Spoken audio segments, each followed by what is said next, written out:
I'm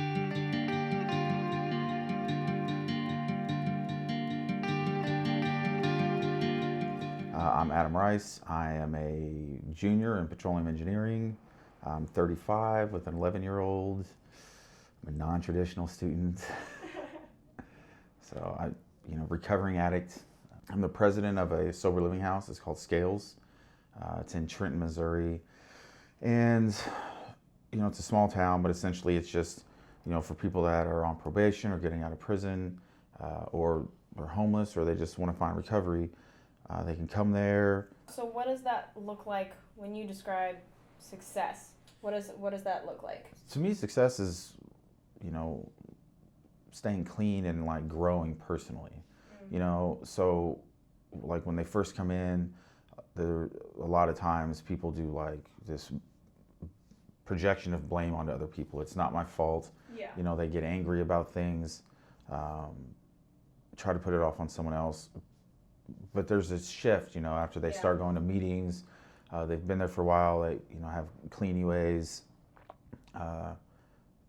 If they get angry at me or someone else, they tend to quickly apologize and take accountability. Okay. So when you see growth like that, to me, that's success. It's not, you don't have to like,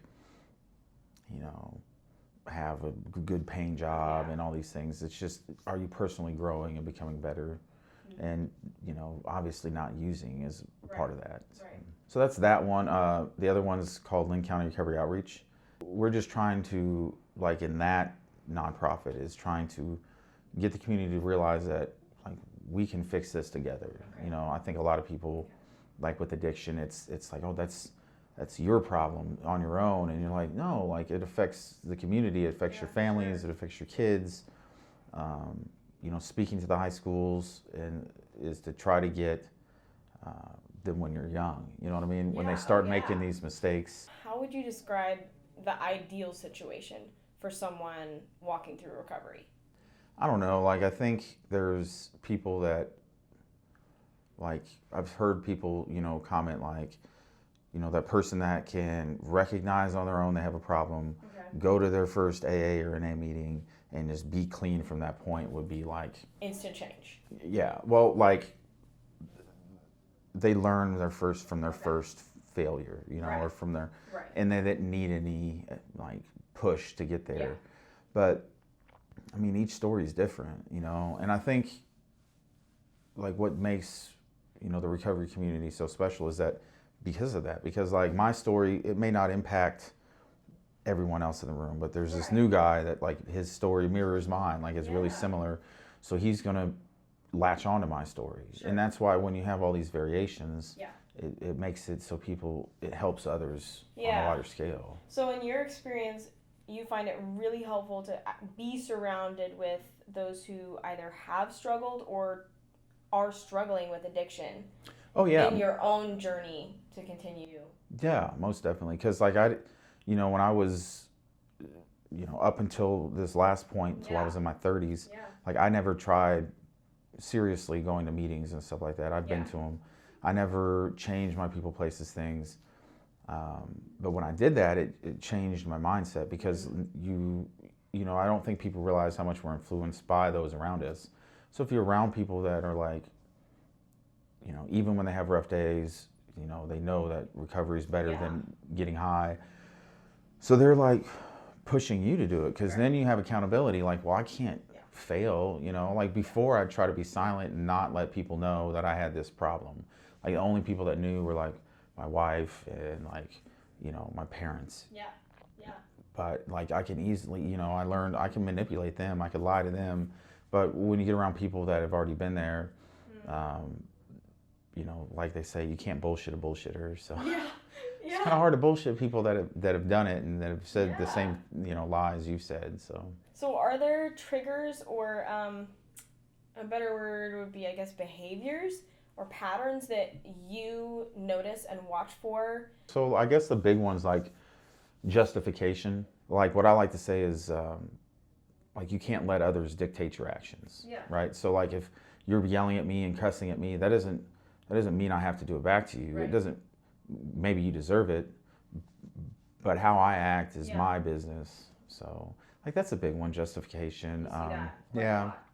And then, I mean, it's more concerning when you see people start to isolate. When they start not going out or going to meetings or talking to their friends, or because they're starting to cut themselves off from their support systems. So Yeah. if you see like that would be a big one to watch out for. How would you approach someone when you start to see those behaviors then? And are you pretty blunt in calling them out? It depends on the person. Like if it's a really close friend, yeah, you can, what's going on? Like, talk to me. But, it's weird that like with the guys that I'm close with and the women too, but like, how we can talk about our emotions. And it's not, like my old friends, you couldn't do that. It wasn't like, hey, listen to me, I'm scared to death. I don't know what's going on. I'm worried about this. Like you couldn't talk like that. But with like these friends, if I'm nervous about a test or something like that, like I don't have to sugarcoat it. Like, I'm just a little stressed. I can be like, dude, I'm freaking out. Like this test is scaring the shit out of me. Like and so that's how we come at each other, is with compassion, and like we can be open about our emotions. I read some article on like how addicts are in relationships, and it said that they can actually be better people to be in a relationship with because like we've been through counseling, we've been through therapy, we've done group talk, sometimes court appointed, sometimes not, but like generally all of us have done this. So we're not, most people are like, they don't want to talk about that stuff. Like people think, I don't want to go talk to a shrink or something like that, where we've had to do it. So we're pretty fluent in at least admitting how we feel and stuff like that. This is kind of going into, I guess, the stigma surrounding addiction, but from my experience, I think it's easy to view people that have come out of addiction and be distrusting and be doubtful towards how they'll act in the future. So can you kind of speak into that, someone that might be more doubtful or distrusting? I mean, those are naturally going to be there, I guess, because, a big saying is like, we can't promise tomorrow, So like in recovery, it's like, it's one day at a time. I don't know if I'm going to use again. And I'll tell you that now. Like I can't promise like my family or my daughter or anyone that like, hey, tomorrow I'm not going to pick up and use. I can say I don't want to, and I'll do my hardest to keep working towards that end game. So I can see where that distrust, but I mean, shit, that's people though, right? Like I can't, trust that my professor's just going to show up on class, tomorrow on time, every time. I mean, especially you start a new semester, it's a new professor, you don't know them, yet we do, you know what I mean? So for people like that are like in recovery, that's why you base it off of that stint, like, okay, have they been clean this, for, so as it builds, that trust should build, so I can't tell people not to be distrusting, especially like family members, people that are close that suffered the hardships with them. But people that just meet them, like people that meet me in recovery, a lot of them don't think that I'm an addict until we talk about it. They just don't, oh, wow, I wouldn't think that. So then they don't seem to be distrusting of me. Whereas the people that knew me in my addiction, it took a while, right? It took them, it might still be taking people a while to be like, okay, he's still clean, he's still accomplishing, he's still succeeding, so maybe he is doing his real thing. Because that was part, I applied for my old job I got fired from, and I was 9 months clean at the time, and they're like, well, 9 months isn't enough, and it, and like, yet here I am, it's been 2.5 years, but really I thank them, like, thank you, because I wouldn't have gone to school and I wouldn't be going for engineering. So at the time, what seemed like a failure, like this, they don't trust me, like that's hurtful, I'm doing good, 9 months is a long amount of time. It really just opened another door where I was like, fine, I'll just go to college, get my degree and do better. So, I don't think I wouldn't tell people to change that opinion. I mean, if that's what they want to hold, but just try to be objective about it, right? Sure. Like you would anyone else, you know? I mean, because people are people. So I think it's, you know, important for people to educate themselves, though. Like, Okay. read about addiction and read about, you know, why people fall into this trap, Yeah. why it's considered a disease, you know, because I think, you know, a lot of people look at it and say, oh, it's just a choice. Your eating habits are choices, you know, but heart disease, high cholesterol, obesity, like those are diseases. So, you know, every day as people, we make choices that affect our health and affect our mental health and cause diseases. And so, like, addiction's no different. I mean, I had a lot of friends in high school that used drugs and alcohol, would party. They got PhDs, they are successful, they have a family, they don't do it like that anymore. They can drink just maybe a beer every once in a while. I wasn't that. So where was that? You know what I mean? Like, it wasn't me just choosing to like derail my life every single time. At a certain point, it became this cycle that I got myself into, because I use it as a coping skill. Like, okay, I'm having these problems, so I have to cope with it this way. And they didn't. And, you know, I think a part of that's like that connection in our brains. There's predispositions. So I just think people, when individuals look at someone that's a recovering addict, you know, recognize that it's a person and that we all make choices, and just try to realize that they can succeed. You know, it's not impossible. And then two, people need to realize that, like, people's family history, like, well, how did they grow up? Like, I'm not that, you know, my family was middle class, good people, you know, had good jobs, you know, had their degrees. A lot of people grow up in like broken homes. One or both of their parents do drugs excessively, foster care. So they're in this system, you know, and they're not at fault because they're just a kid. But then they get to it. Exposed to.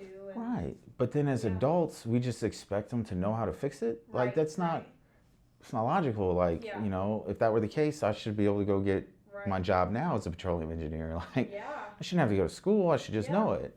So what do? How do we help those people? And that's the problem that they face, is they think that we're just a cause of our own destiny always. And it's like, no, there's a period of time in our lives where we had no control over our living situation. So who's going to help us overcome that, right? Like, not fix it for us. Right. Just how do we help them know what to do to kind of improve it or to make better decisions? You don't take a look at you and guess that you're a recovering addict. And like you said, you didn't even come from that background where a lot of people would say, he's at high risk. Right. So can you speak to that a little bit about maybe the stigma that's attached to a drug addict and what you would like to break about that? That goes back to their people. Yeah, they have some control over their choices. They have that control, but you have to have compassion towards them, you know. And I think a lot of people look at them as individuals. It sounds so obvious, but I think it sounds to me like that's so much of what's missing. Is simply having conversations like this where you dialogue and you talk to the individual about their scenario. And hear their story, you know. We're so quick to just look at a group and say they're a bunch of junkies, or they're you know, this, or instead of just listening to individual stories and to realize that any of us could be there. Right. You know, I don't think people realize how close you can become to that. You know, it's a few decisions, a few choices, a few moments. You know, a lot of the people that they see as just junkies or addicts, you know, like we talked earlier, they don't have that safety net, right? Like, I had a safety net, you know, even though I went down that path, like, I had a safety net. I had supportive family, you know, they had funding to cover lawyers and stuff like that, you know, bail. A lot of people don't, you know, a lot of people have nothing, you know, they're from dysfunctional homes. So how do they get out of this, you know? And so that's what I would tell people, like, just ask, like the story of your podcast, you know, you never asked. I don't think people do that. I don't think people just sit down and listen, because you'll hear some stories, you know. I often struggle with how am I a 5 foot tall white female Right. supposed to bridge that gap and approach somebody in a safe manner. Yeah, it's, that's a tough one. Because each person's different. Like when I was, extremely under the influence and like completely out of my mind on like meth, I would talk to myself, I would do these things. I was never violent towards anyone. Mm-hmm. Do you think is that normal, or but that's the thing, really it depends on the individual. Okay. Like I think, so a safe way to bridge that gap would be like to volunteer at the mission. Okay. Like if you volunteered at a place like that, you would talk to people, in a controlled environment. Yeah. There's other volunteers that are with you, so you have a safety in numbers with that, and then you can speak on just a compassionate scale. Mm-hmm. Check mannerisms, like if they seem like they're like just completely out of it, I probably wouldn't even approach them now. Yeah. Just because it's not because they're bad people, but you just don't know what their decision's going to be. Yeah, because they don't know. Unpredictable. Yeah, because they don't know what their decision's going to be. So maybe focusing the attention on some of those more controlled environments where there's going to be other eyes, but still not using it as I think then where I tend to trip up is then I'm going to use that as an excuse to just not bridge that entire scenario. I don't have a part in getting to know or having these conversations. Right. So another good way is, through my experience, pretty much everyone I meet has like a family member that's an addict or a friend that's going through addiction. AA, NA meetings, they have open meetings. So you don't have to be an addict to go to them. So if I could just walk in. You could. On a meeting. They typically, when you get the when and where or something, it'll say open or close. Closed meetings are just for people dealing with drugs or alcohol. Okay. Open, they're just open. Yeah. I'm not telling just every non-active flood AA and NA, but like if you have, a brother or sister or a friend or a relative, take them to an open meeting. Because you're going to talk to people that are in recovery, and you can start getting viewpoints that way. Yeah. So, how far out do you look into the future? Do you stop and consider, okay, once I'm 4 years clean, then I might be able to have a drink? Right. No. Or do you really just have to take it a day at a time and say, this is where I am today? And I don't struggle with it now in the sense like I did. Mm-hmm. It's just a part of my daily routine. Yeah. So, but how we talk about it in recovery is like a little backwards. We'll say like, I'm not going to drink today. I can do that tomorrow. So how you were saying like, in 4 years I'll never be able to drink again. We try not to say I'll never drink again, because again, you can't. So we say, well, today I'm not going to drink. Tomorrow I can drink. But if you do that each day, you never reach the limit. Right, so it's one day at a time, because otherwise I just feel like I'm fooling myself, being like, in 4 years I think I'm good, and it's no, like it doesn't. Is it like Passage's Malibu commercial where he's like, I'm cured from addiction? Yeah. But that's not. Do you believe that's a thing? No. Yeah. Because addiction is not like, it's not drugs and alcohol. Like I read like some like psychologists that were talking about it, and like the way they put it was, it's the presence or absence of behaviors when on a substance, right? Or when dealing with. So it's not the substance. It's not, I don't have drugs and alcohol in me for 5 years, so I'm not an addict anymore. No, it's my behaviors and actions when I deal with that. And I know what my behaviors and actions are. Yeah. So, addiction's dealing with me, the problem. Like my problem is me, not drugs and alcohol. I think like my recovery is different than somebody else's. The things I have to do to handle problems are different than someone else's. Yeah. That brings up an interesting segue in regards to the legal system. Mm-hmm. Do you feel like it's pretty much lumped into one category, or is it able to be more individualized based on that person and their needs and their situation? There's a thing that Portugal did, and I know we're bigger as a country, but Portugal decriminalized all drug use, like possession of drugs. So if you got caught with a personal amount on you of anything, you weren't arrested, you weren't in prisons, you were just forced into mandatory treatment. But over the course of 10 years, their addiction rates dropped dramatically. Their overdose death rates dropped to just 3 per 1 million capita. 3. In America, it's 210 people per 1 million. So here's 3, here's 210, and they had a bigger issue than we did. Yeah. So they've saved money. They took that money that they were spending on judicial systems and put it into treatment. Yeah. And it paid off. Yeah. What do you think of that? I think that's a great plan. People look at it, and I think the fear that people have is that, oh no, you've decriminalized it, so now everyone's going to think it's okay. Yeah. But that's not. There's a slight, and the study showed with Portugal, there's a slight increase, naturally.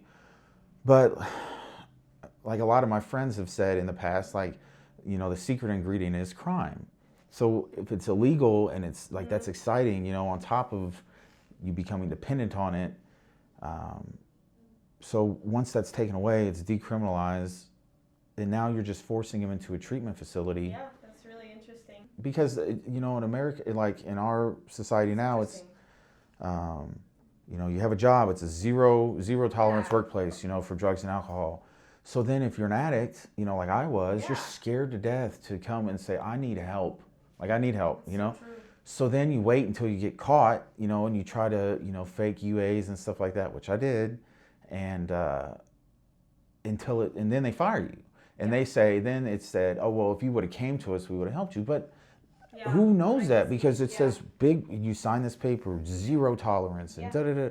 And then we have laws I was facing 15 years for a gram of dope. That's the size of a quarter. We've ramped this up this war on drugs, this is how we'll end it. But we've been doing this since the 70s, right? And it's just going up, and now we have this epidemic, and why not try something else, and you have this perfect example with Portugal that they're successful. Yeah. So how do we get to that? To where we, help people? Because again, the problem's not drugs, it's the people that use them, how they handle things. Yeah. And they're not bad people, they're just sick. We talk about stopping drugs getting brought into the country. Well, if less people want them, less drugs get brought in, because you're not going to ship something and only sell 25% of it. Yeah. That's a waste. Yeah. So that's, to me, how we fix it. How do you think that looks? I know that's a really huge question, but what are your ideas? Well, it would, in a perfect world, the federal government would decriminalize all drugs. I don't think that'll happen. I think it'll take counties doing it, honestly. Not even states, and I don't mean decriminalizing, because on a state level you would have to do that, but I mean treating drug crimes as medical treatment rather than a criminal act. I think on a local level, a county level, it'll take that. It'll take a county looking at something and saying, okay, technically, here it says it's a crime to possess this drug. It's a Class D felony that's punishable by 7 years. Yeah. But what if we don't? What if we just take them and put them in drug court, and they walk through that, and if they're successful, they complete it. Nothing. Not an SIS guilty plea, a nothing. You don't get anything. Your record's clean, as it was before this even occurred. Once I think counties do that, maybe the nation will start looking at these successes and be like, hey, that's working there, and more counties will do it. And then eventually it might spiral out till they go, hey, how about we do this as a nation? And then they say, hey, how about we just skip drug court and just do mandatory treatment? But that could be 50 years. I don't know, but you know, I think it's just going to take local counties, local communities looking at it. You know. Yeah. You have a young daughter. Yeah. How are you approaching this issue with her? I'm open. You know, like I don't. You know, she's 11, so I don't go into like, hey, you know, Dad's been, you know, ambushed and beat up and had guns pulled on him, and I don't give her like details like that, but like kids don't know how to react to that because they don't know it. They don't get what you're personal for them. It's not personal, but they don't like truly understand the nature of what you're saying, right? Like, you know, so they disconnect. Yeah. So then they see it as like, man, that sucks that happens to you, but like that's not right. I'll be different. So like I just try to let her know that she can approach me, you know. So like for her, I feel like it'll be easier because she's suffered, right? Like, you know, she didn't see or speak to me for 2 years. She remembers that. She knows the pain it caused, my drug addiction. So I don't feel I need to tell her. You don't have to reinforce that. As far as like, here's all these terrible things that happened, because that's pretty awful for, you know, a 7-year-old. But I do reinforce that, like, hey, you know, you're entering that part in your life where like people are going to start smoking. They're going to want to drink. They might try weed. Like they might steal some pills. Like, so, but instead of being like, hey, don't ever do that, you know, come and talk to me. And I'll walk her through like pros cons list almost, you know? Kind of help her to make the decision first. Right, because kids don't, at that age, they don't think deeper, right? Like they think, oh, if I drink, my parents are gonna be so pissed. They don't think of all the other, you know, like that should be the last thing, right? Like, so somebody that's not an addict, hasn't been an addict, trying to come alongside someone who is, are there like major do's and don'ts? Like in how they approach it, and I'm fine. Like I guess do's like inquire, you know, ask. Or like, oh, you know, I don't want to offend you. Like if you let them know that you're just inquisitive about like what happened to them or something, and you just listen, and like if they don't want to talk about something, don't push the issue. But don'ts. I would say don't talk about them like they're all one. You know, like every addict's the same. That's a big don't. Like overgeneralizing it. Yep. Don't like downplay their story. You know, because that's their story. We've all had trauma in our lives. Even people who aren't addicts. Definitely people who aren't addicts. Like everybody. I guess another don't would be don't assume that all of them are like as open as me, because like a lot aren't, you know. That's the point of anonymity. And kind of respect that. Yeah, you know. Yeah, I wouldn't, you know, like if you hear Bob used to be a heavy drinker, and you don't know Bob that well, don't just walk up to Bob and be like, yeah, you know, I heard that we're slobbering drunk for 20 years of your life. Like Bob. Let's talk about that. Bob might be offended, you know. But if Bob brings it up, you know, ask. Like if you have questions, like, wow, like, you know, what was that like? What led to it? What helped you get out of it? Like, pretty much everyone in my circle is really open about it. Yeah. But it's because we have a similar mindset that we think the way to kind of help others is to talk about it, right? Like, how do you end stigmas? You know, like when the gay rights thing happened, like, you know, being gay, it used to be, it was this, I mean, it still is, but it used to be this hardline stigma. Like, and so how did we get to this point? We talked about it, you know, people came out and then it took that. It took brave people to do that, to talk about it. And then people who were on the other side of the fence were like, oh, wow, I knew you before I knew that, and you're a great person. Like, let's figure this out, you know? And that's the same thing with like addiction. Is like, okay, how do we get, you know, to seeing them as like, hey, they're not criminals who are awful people. They're sick people trying to be well. You know, how do we get to that? And then it's by talking about it. I guess I've heard people had opinion that like, you know, addicts are weak people. I would like people to know that's not the case, you know, like they're not weak at all. Like getting your way into recovery is hard.